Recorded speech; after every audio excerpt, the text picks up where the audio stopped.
Hi friends, నేను కృష్ణ వల్లూరి. ఈ second day scribbling practice సెషన్లో మరికొన్ని వార్మప్ ఎక్సర్సైజుల గురించి తెలుసుకుందాం.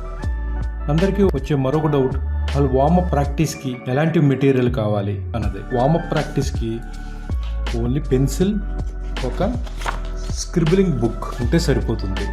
దీనికి ఈవెన్ ఎరేజర్ కూడా అక్కర్లేదు, ఎందుకంటే ఓన్లీ స్క్రిబ్లింగ్ ప్రాక్టీసే కాబట్టి అది మళ్ళీ చెరుపుకుని అందంగా గీయాల్సిన అవసరం లేదు. కాబట్టి only pencil, scribbling book. Lighting, shading ఆ క్లాసులు వచ్చినప్పుడు డీటెయిల్డ్గా ఏమేమి మెటీరియల్ వాడచ్చో నేను చెప్తాను. సో ఇప్పుడు ఈ సెకండ్ సెషన్లో ఎలాంటి వార్మప్ ఎక్సర్సైజ్ చేయాలో మరికొన్ని తెలుసుకుందాం. సో ఆల్రెడీ మనం స్ట్రైట్ లైన్స్ ప్రాక్టీస్ గురించి తెలుసుకున్నాం, అలాగే రివర్స్లో ఎలా ప్రాక్టీస్ చేయాలో తెలుసుకున్నాం. స్టాండింగ్ లైన్స్కి, అలాగే స్లాంటింగ్, లెఫ్ట్ స్లాంటింగ్, అలాగే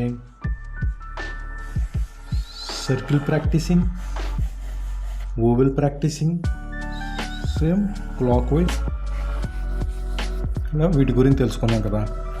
అలాగే కర్వ్స్, ఇలాంటి కర్వ్స్ గురించి కూడా తెలుసుకున్నాం. ఈ రోజున మరిన్ని వార్మప్ ఎక్సర్సైజులు తెలుసుకుందాం. ఇలాంటి ఎస్ షేప్ ఉంటుంది కదా,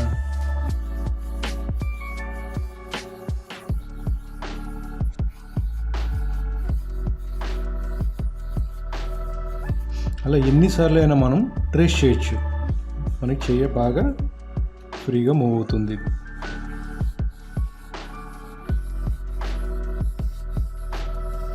అలాగే ఇలాంటి షేప్లు, అలాగే స్లీపింగ్ 8 నెంబర్,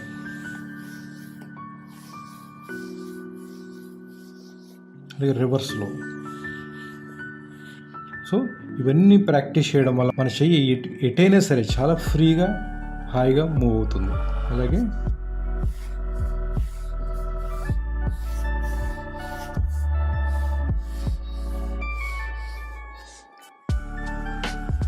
అలాగే ఇలా ట్విరిల్ షేప్స్. సో ఈ వార్మప్ ఎక్సర్సైజెస్ ఎన్ని రోజులు చేయాలి అన్నది కొంతమందికి వచ్చే డౌట్.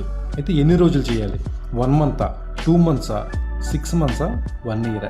ఈ వార్మప్ ప్రాక్టీస్ మనకి బొమ్మలు వేయడానికి ముందు 1/2 గంట అయితే 2-3 పేజీలో ప్రాక్టీస్ చేసుకుంటాం.